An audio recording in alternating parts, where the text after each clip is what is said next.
ওমরের চেহারা পরিবর্তন হয় নাই, ভিতরে যে কলবটা ছিল সেই কলবটা পরিবর্তন হয়ে গেছে। জোরে বলেন কি? বেলাল হাবশির চেহারা পরিবর্তন হয় না, কি পরিবর্তন হয়েছে? কলব পরিবর্তন হওয়ার কারণে বেলাল হাবশি হাঁটে জমিনের মধ্যে, পার আওয়াজ আরশের মধ্যে। এই কলব পরিবর্তন হওয়ার কারণে ওমরের কথা এখন পানিতে শুনে, বাতাসে শুনে, মাটিতে শুনে। এই কলব পরিবর্তন হওয়ার কারণে একজন মানুষ যার কোনো দাম ছিল না, আল্লাহ পাক তাকে দামি বানায় দেয়। এই কলব পরিবর্তন হওয়ার কারণে আমার মাওলানা ঘোষণা, আলা ইন্না আউলিয়া আল্লাহি লা খাউফুন আলাইহিম ওয়া লা হুম ইয়াহজানুন আল্লাযীনা আমানু ওয়া কানু ইয়াত্তাকুন লাহুমুল বুশরা ফিল হায়াতিদ দুনিয়া ওয়া ফিল আখিরাহ। যারা আমার ওলি তাদের কোনো ভয় নাই, কোনো চিন্তা নাই, কোনো ভয় নাই, কোনো চিন্তা। লাহুমুল বুশরা ফিল হায়াতিদ দুনিয়া ওয়া ফিল আখিরাহ। দুনিয়াতেও সুসংবাদ, আখিরাতেও সুসংবাদ। তুমি কি দেখো না বেলাল হাবশির মতো গোলাম কত আগে বিদায় হয়ে গেছে, কিন্তু আজকেও তোমাদের লক্ষ্মীপুরের এই মাঠে বসিয়া তার বয়ান করতে আসি। কত দামি, অথচ বেলাল হাবশির মালিকের খবর নাই, তার মালিকের কোনো খবর নাই, কিন্তু তার গোলামের এত দাম, তার গোলাম এত দামি হয়ে গেছে। তুমি কি জানো কিয়ামতের ময়দানে নবী আলাইহিস সালাতু ওয়াস সালাম যে উটের উপরে থাকবে, সেই উটের রশি থাকবে বেলাল হাবশির মতো গোলামের কাছে। এ আমার যুবক বাবারা, দামি হও। তুমি শুধু চেহারার পিছনে লাগছো, টাকার পিছনে লাগছো, তুমি শুধু সম্মান ইজ্জতের পিছনে লাগছো, কিন্তু আমলের পিছনে লাগো নাই, কলবকে সংশোধন করার চেষ্টা করো নাই। আমার মাওলানা পাক কালামে পাকের মধ্যে ফরমান, লা তা'মাল আবসার ওয়ালাকিন তা'মাল কুলুবুল্লাতী ফিস সুদূর। ওদের বাহ্যিক চক্ষু অন্ধ হয় নাই, ওদের বাহিরের কান বড় হয় নাই, ওদের ভিতরে যে কলবটা আছে সেই কলবের চক্ষুটা অন্ধ হয়ে গেছে। আমার যুবক বাবারা, আমার মুরব্বী বাবারা, পর্দায় মা বোনেরা, দুনিয়া তো থাকার জায়গা না। আজকাল কেউ থাকতে পারে না, আমরাও থাকতে পারবো না। মুসলিম ইবনে আম্মার রাহমাতুল্লাহ আলাইহি ফরমান, এ যুবক খবরদার, যৌবন যেন তোমাকে ধোঁকায় ফেলাইতে না পারে। এ যুবক, যৌবন যেন তোমাকে ধোঁকায় ফেলাইতে না পারে। তুমি কি দেখো নাই কত যুবককে তার যৌবন ধোঁকায় ফেলাইয়া জাহান্নামে পাঠাইয়া দিছে? আল্লাহ মাফ করিয়া দাও। এ যুবক, তুমি কি দেখো নাই কত যুবক বসে আগামীকাল নামাজ পড়বো, এই নামাজ পড়বো, নামাজ পড়বো করতে করতে বেনুমাজি অবস্থায় চলিয়া গেছে। এ যুবক, তুমি কি দেখো নাই কত মদখোর মদের পেয়ালা হাতে নিয়ে বারবার তওবা করছে, আগামীকাল মদ পান করবো না, আগামীকাল আগামীকাল করতে করতে মদ পান অবস্থায় দুনিয়া থেকে বিদায় হয়ে গেছে। এ যুবক, তুমি কি দেখো নাই কত যুবক বসে আগামী বছর রোজা রাখবো, কিন্তু রোজা ছাড়াই দুনিয়া থেকে বিদায় হয়ে গেছে।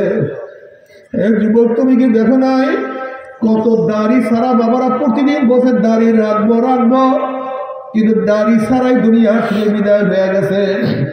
এ যুবক, তুমি কি দেখো নাই কত গুনাহগার বারবার বসে তওবা করব, কিন্তু তওবা ছাড়াই দুনিয়া থেকে বিদায় হয়ে গেছে। এ যুবক, তুমি কি দেখো না কত গুনাহগারকে শয়তান লাথি মারিয়া তওবাবিহীন জাহান্নামে পাঠিয়ে দিছে। এ যুবক, আগামীকাল বাবা তুমি তওবা করবে, এই গ্যারান্টি তোমাকে কে দিছে রে বাবা?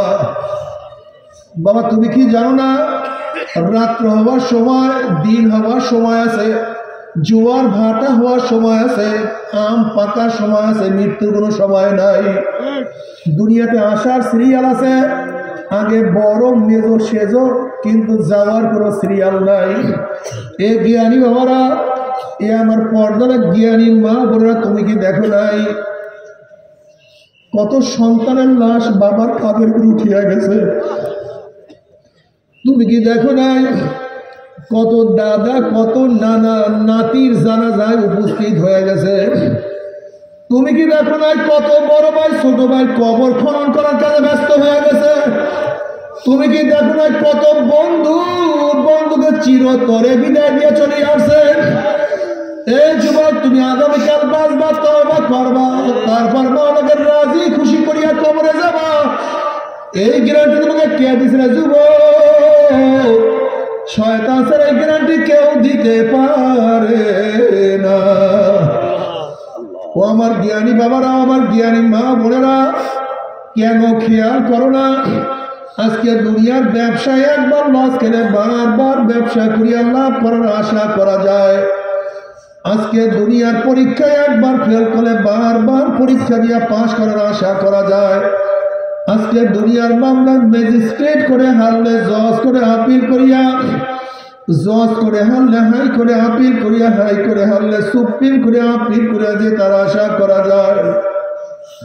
কিন্তু খোদা না খাস্তা, খোদা না খাস্তা, খোদা না খাস্তা, মওতের মামলায়, কবরের মামলায়, কিয়ামতের মামলায়, ওই মিজান পুসাদার মামলা যে একবার সিলেট কাটিয়া যায়, আর তো দ্বিতীয়বার আপিল করা যাবে না।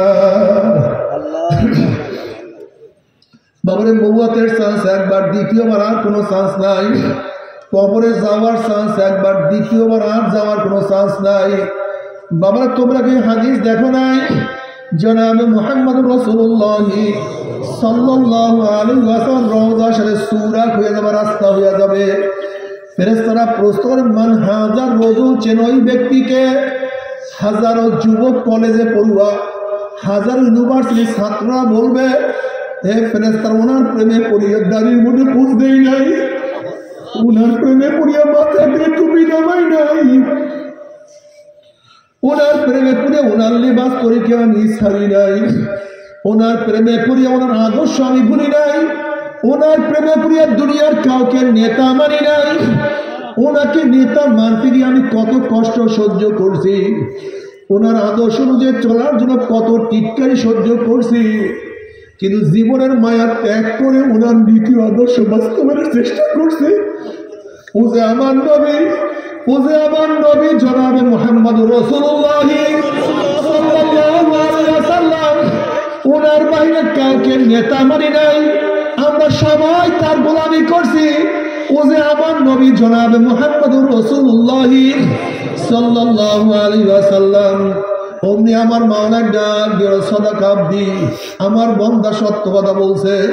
আফিসুল ফরাশা মিনাল জান্নাহ ওয়াল বিসু মিনাল জান্নাহ, এ ফেরেশতা আমার বান্দা বান্দির গায়ের মধ্যে জান্নাতের পোশাক লাগাইয়া দে, জান্নাতের বিছানা বিছাইয়া দে, জান্নাতের ফুল মূল দিয়া সুসজ্জা দিয়ে কবরটাকে ভরিয়া দে, আল্লাহ কবুল করিয়া নাও। কিন্তু নাফরমান বদমাশ বেঈমান দেখবে, নবীর মাথার সাথে ওর মাথার কোনো মিল নাই, নবীর চেহারার সাথে চেহারার কোনো মিল নাই, নবীর পোশাকের সাথে পোশাকের মিল নাই, নবীর দলের সাথে ওর দলের কোনো মিল নাই, নবীর আদর্শের সাথে ওর আদর্শের কোনো মিল নাই, নবীর সাথে ওর নেতার কোনো মিল নাই। তখন নাফরমান নবীকে চিনতে পারবে না।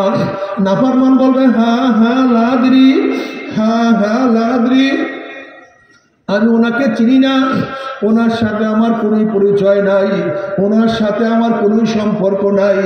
অমনি আমার মাওলায় বলবে, কাযাবাদুল্লাহ, আমার দুশমন মিথ্যা কথা বলছে, এ কবরের মাটি চাপ দে। অমনি কবরের দুই পাশের মাটি এত চাপ মারবে, চাপে কবরের হাড্ডি আর এক পাশে লাগিয়ে ফেলাইবে। এ ফেরেশতারা কবরের মধ্যে আগুন ধরাইয়া দেয়, গোটা কবরটা হুফরাতুম মিন হুফরাইন নার, একটা জাহান্নামের কুয়া হয়ে যাবে। বাবারে, ये रात का जहाँ है तमाशा नहीं। তো আমার যুবক বাবারা, আমরা কি পারি না দাড়ি কাটতে? কেন কাটি না? আমরা কি পারি না টুপি ছাড়তে? কেন ছাড়ি না? আমরা কি পারি না প্যান্ট শার্ট পরতে? কেন পরি না? ও বাবারা, যারা বিএনপি করো, আওয়ামী লীগ করো, জাতীয় পার্টি জাসদ বাসদ করো, ও আমার মুসলমান বাবারা মারা, আমরা কি পারি না? আমরা পারি, বুঝি না তাও না, বুঝি পারি, কিন্তু কেন করি না?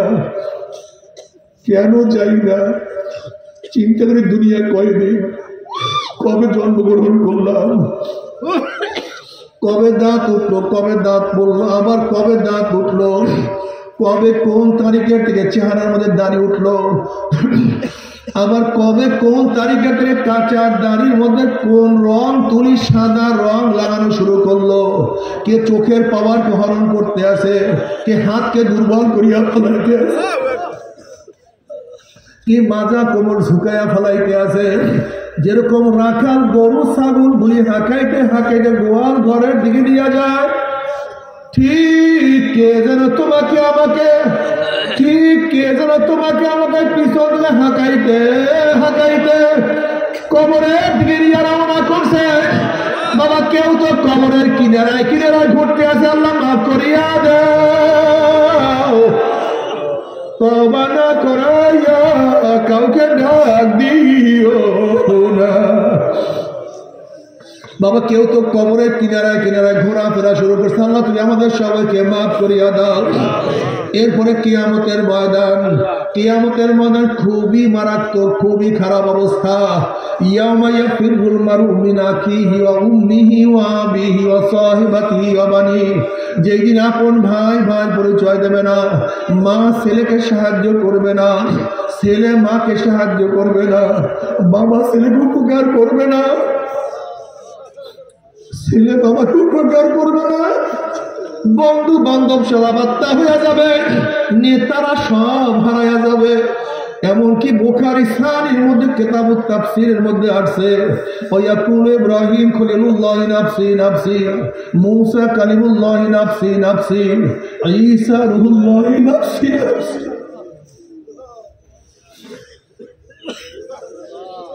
বাবার আম্মা জান আয়েশা সিদ্দিকা রাদিয়াল্লাহু আনহা উরুর উপরে, রানের উপরে মাথা দিয়ে আল্লাহর নবী আরাম করতেছিলেন। আম্মা জান আয়েশা সিদ্দিকা রাদিয়াল্লাহু তাআলা আনহা কিয়ামতের চিন্তা করেন আর জার জার করে কান্না শুরু করলেন। চোখের পানি নবী আলাইহিস সালাতু ওয়াস সালাম চেহারা মর্গে পুড়িয়া গেছে। নবী আলাইহিস সালাতু ওয়াস চক্ষু মেললেন, দেখেন আয়েশা কান্দে, চক্ষু লাল, চেহারা বিপন্ন হয়ে গেছে, ওনার মুখ পানি ঝরতে আছে, ফুমাইয়া ফুমাইয়া আয়েশা কান্দে। আল্লাহ নবী বলেন, আয়েশা কেন কান্দো, তোমার চেহারা কেন পরিবর্তন হয়ে গেছে? আম্মা জান বলেন, ইয়া নবী আল্লাহ, ইয়া রাসূলুল্লাহ, কিয়ামতের ময়দানে যখন কেউ কার পরিচয় দেবে না, তখন কি আপনি আমাদের পরিচয় দিবেন না? নবী আলাইহিস সালাতু ওয়াস সালাম, আয়েশা রে, তিনটা মুহূর্তে এমন হবে যখন সবাই সবাইকে ব্যস্ত হয়ে যাবে, যখন আমল নামা ওরা শুরু করবে, সবাই ব্যস্ত হয়ে যাবে, আমার আমল নামার ডাইন হাতে পড়ে না, বাম হাতে পড়িয়া যায়, যখন পাল্লার কাছে যাবে, মিজানের কাছে যাবে, সবাই চিন্তিত, আমাকে নেকে বলো হুজুর হয় না, গুনার পাল্লা ভারী হয়ে যায়।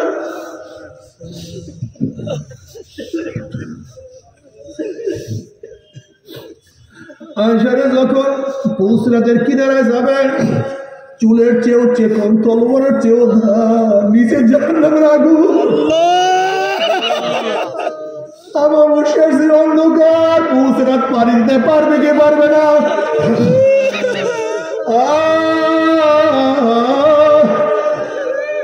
বাবারে তোমার মধ্যে আমার মধ্যে মাওলার কোনো ভয় নাই। আসলে দুনিয়া এমন ভাবে গ্রাস করিয়া ফেলাইছে, আল্লাহ মাফ করিয়া দাও। নবী ইব্রাহিম আলাইহিস সালাতু ওয়াস সালাম মাঝে মাঝে মাওলার ভয়ে বেহুশ হইয়া পড়িয়া যাইতেন। তার কলিজার মধ্যে এমন ভাবে কম্পন সৃষ্টি হইত, অনেক দূরের থেকে আওয়াজ পাওয়া যাইত। আল্লাহ পাক জিবরাইলকে বললেন, যাও জিবরাইল, আমার খলিলের কাছে সালাম পৌঁছাও এবং প্রশ্ন করো, কোনো বন্ধু কি বন্ধুর ভয়ে বেহুশ হইতে পারে নাকি? সেটা খলিলুল্লাহ, সে তো আল্লাহর বন্ধু, আমার বন্ধু, যাও সালাম পৌঁছাও। জিবরাইল আলাইহিস সালাতু ওয়াস সালাম নবী ইব্রাহিম আলাইহিস সালাতু ওয়াস সালাম কাছে আসলেন, আল্লাহর সালাম পৌঁছাইলেন এবং আল্লাহর তরফ থেকে প্রশ্ন করছে, কোনো বন্ধু কি বন্ধুর ভেতরে বেহুশ হইতে পারে নাকি?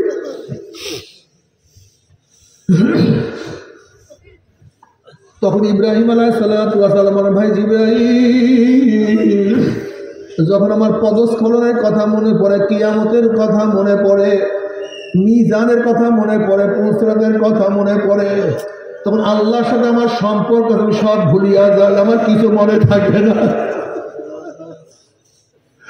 বাবার যে নবীদের হালাত এরকম অবস্থা হইতে পারে যে তোমার আমার কি উপায়? ওমর ইবনে খাত্তাব রাদিয়াল্লাহু তাআলা বারবার নবী আলাইহিস সালাতু ওয়াস সালামের পবিত্র জবান মুবারক জান্নাতের সুসংবাদ পাওয়ার পরেও কাঁদতে কাঁদতে গালে দুটা কালো দাগ পড়ে ফেলাইছে। ওমর ইবনে খাত্তাব রাদিয়াল্লাহু তাআলা মাঝে মাঝে বকরির বাচ্চা, ছাগলের বাচ্চা ধরিয়া বলতেন, ওমর তুই কেন ছাগলের বাচ্চা হইলি না? তুই ছাগলের বাচ্চা হইলে মানুষটাকে জবাই দিয়া খাইয়া ফেলাইতো। ওমর তুই কাজে লাগিয়া যাই কি? ওমর হইছো তুই মানুষ, কিন্তু মাওলার গোলামি তুই করতে পারলি না। ও যুবক বাবা, তোমার সে কত যুবক বাবা আমার মাওলার পাগল, তুমি কি দেখো নাই? ইসমাইল আলাইহিস সালাম মাত্র 7-8-9 বছর, যদি 7-8-9 বছর আমার মাওলার প্রেমে পড়িয়া ছুরির নিচের গর্দানকে ঝুঁকাইয়া দিতে পারে, তোমার বয়স তার চেয়ে অনেক বেশি, তুমি কেন পারবে না? হযরত মুআয রাদিয়াল্লাহু আনহু নবীর প্রেমে পড়িয়া ছোট অবস্থায় যুদ্ধের ময়দানে ঝাঁপাইয়া পড়তে পারে, তুমি কেন পারবে না? আলী রাদিয়াল্লাহু অল্প বয়সে বুঝলে আমার মাওলার পাগল হইতে পারে, তুমি কেন পারবে না? আব্দুল্লাহ ইবনে আব্বাস রাদিয়াল্লাহু তাআলা অল্প বয়সে আমার মাওলার পাগল হইতে পারে, তুমি কেন পারবে না? মুহাম্মদ বিন কাসিম রাহমাতুল্লাহ আলাইহি মাত্র 17 বছর বয়সে যদি সিন্ধু প্রদেশ দখল করতে পারে, তুমি কেন পারবা না? আল্লাহর কাছে কোনো কৈফিয়ত চলবে না। ও আমার মা বোনেরা, তুমি কেন আমার মাওলার পাগল হবে না? অথচ সুমাইয়া রাদিয়াল্লাহু তাআলা আমার মাওলার প্রেমে পড়িয়া ইসলামের মধ্যে প্রথম শহীদ হয়ে গেছে। তুমি কি জানো সুমাইয়া কিভাবে শহীদ হয়েছে? আবু জাহেলের মতো বেঈমানটা সুমাইয়া রাদিয়াল্লাহু শরমগার মধ্যে কি লাগায়া দিছে আল্লাহ। তারপরে ইসলাম ছাড়ে না, ঈমান ছাড়ে নাই। আজকে তুমি আমি ঈমান আনলে তোমার উপরে কোনো আঘাত আসে না। নামাজ পড়লে কেউ তোমাকে মন্দ বলে না, দাড়ি রাখলে কেউ তোমাকে টিটকারি করে না। এরপরে নামাজ পড়বা না, দাড়ি রাখবা না। তোমার সে আমার সে বড় নেমুখার আমার কেউ হইতে পারে। আল্লাহ আল্লাহ তুমি আমাদের সবাইকে মাফ করিয়া দাও। ও আমার বাবারা, শোনো, একটু বোঝার চেষ্টা করো। কিয়ামতের ময়দানে আল্লাহর হাইবের সামনে উঠবা, আল্লাহর হাইবের চেহারায় দাড়ি, আমার চেহারায় দাড়ি নাই, তখন তুমি লজ্জা লাগবে না। আল্লাহর নবী যখন তোমার আমার চেহারায় দাড়ি দেখবে না, তখন কি তার কলিজায় কষ্ট পাবে না? আমার প্রেমে করি আমার দাড়ি রাখতে পারো না, আমার মহাব্বতে করি আমার সুন্নাত অনুযায়ী আমল করতে পারো না। আমি আমার কি দোষ করলাম যে আমাকে মহাব্বত করি? আমার রং ধরতে পারো নাই? তুই কি হাদিস শুনস নাই? মান আহাব্বা সুন্নতি ফাকাত আহাব্বানি আমার আহাব্বানি কানা মাই ফিল জান্নাহ। তুই কি হাদিস শোনো না? যারা আমার সুন্নাতকে মহব্বত করবে তারা আমাকে মহব্বত করলো, আর যারা আমাকে মহব্বত করবে আমার সাথী তারা জান্নাতে চলিয়া যাবে। তুই কি হাদিস শোনো না? মান দাইয়া সুন্নতি হুররিমাত আলাইহি শাফাআতি, যে আমার সুন্নাতকে অমান্য করবে তার উপর আমার সুপারিশ সম্পূর্ণ হারাম হয়ে যাবে। আল্লাহ মাফ করিয়া দাও, আল্লাহ আমাদের সবাইকে ক্ষমা করিয়া দাও। এরপর আল্লাহ পাক সবার আমল নামাকে ওজন করবে। ফাআম্মা মান উতিয়া কিতাবাহু বিয়ামিনিহি ফায়াকুলু হা উকরাউ কিতাবিয়া ইন্নী যানানতু আন্নী মুলাকিন হিসাবিয়া ফাহুয়া ফি ঈশাতির রাদিয়া ফি জান্নাতিন আলিয়া কুতুফুহা দানিয়া কুলু ওয়াশরাবু হানিয়াম বিমা আসলাফতুম ফিল আইয়ামিল খালিয়া। যাদের আমল আমার ডাইন হাতে করিয়া যাবে আল্লাহ কবুল করিয়া দাও। সবাই বল আল্লাহুম্মা আমিন। আল্লাহ আমাদের সবার আমল আমার ডাইন হাতে দিয়া দিও, ডাইন হাতে দিয়া দিও।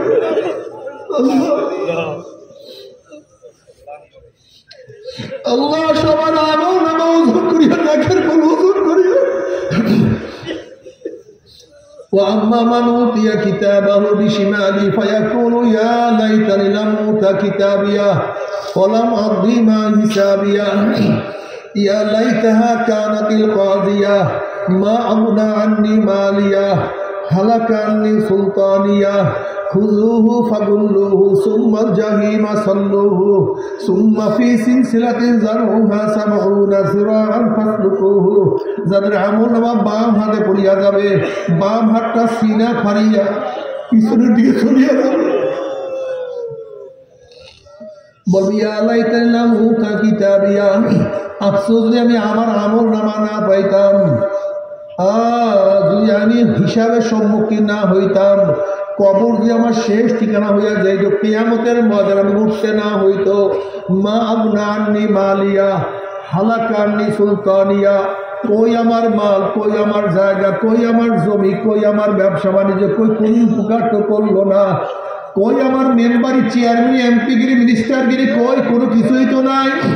নাফরমান হাত চাবাইতে থাকবে, হাত চাবাইতে চাবাইতে কোন পর্যন্ত হাত চাবাইতে চাবাইতে ফাতা ফাতা করিয়া ফেলাবে।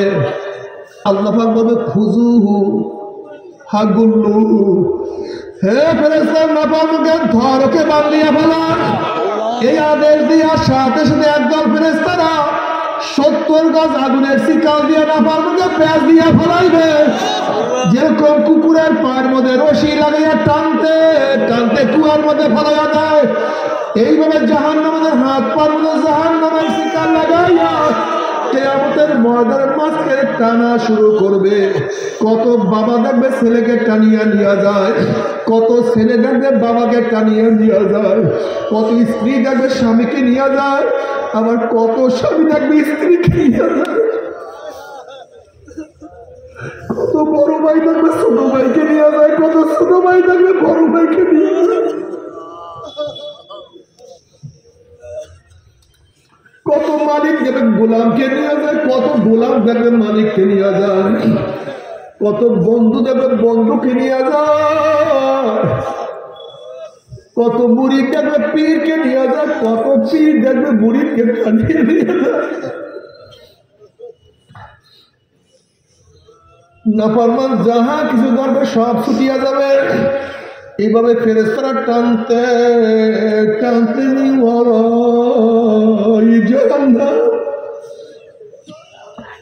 জাহান্নামের মধ্যে ভিক্ষা ভিক্ষা মারা শুরু করবে। আল্লাহ মাফ করিয়া দাও। জাহান্নামের মধ্যে মারার পর 70 বছর পর্যন্ত, 1 বছর 2 বছর 3 বছর 10 20 30 বছর নয়, 70 বছর পর্যন্ত আগুনের নিচে যাইতেই থাকবে, যাইতেই থাকবে।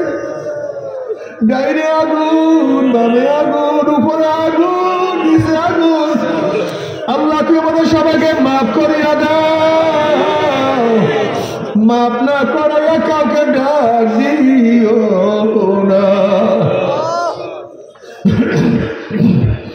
বাবারে শীতের সময় কত দামি পোশাক পরবা, কত কোট গায়ে দিবা, কত জাম্পার, কত সোয়েটার।